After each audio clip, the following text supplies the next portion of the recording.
Hi everyone, welcome back to the channel. In this tutorial, I will show you how to unlock the building permit of the modular brick wall in Heartopia. So right now, Heartopia has a new event that called Modular Street, and in this event you can get many cool rewards from the battle pass like this.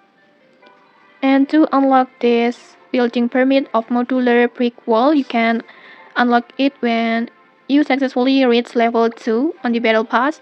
And to reach this level, you must collect the festival points that you can get these festival points from the festival catalog that available each week like this. You can just complete all the quests, and then from there you can unlock more coins, more points, and then after that you can get the points from the limited collections on here, and then you can also get the points from the resident request or daily quest like this.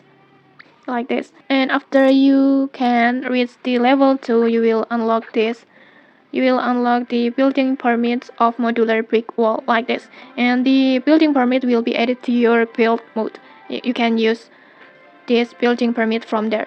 And okay, that's it. If you found this helpful, don't forget to like, comment, and subscribe for more tutorials. Thanks for watching, and see you.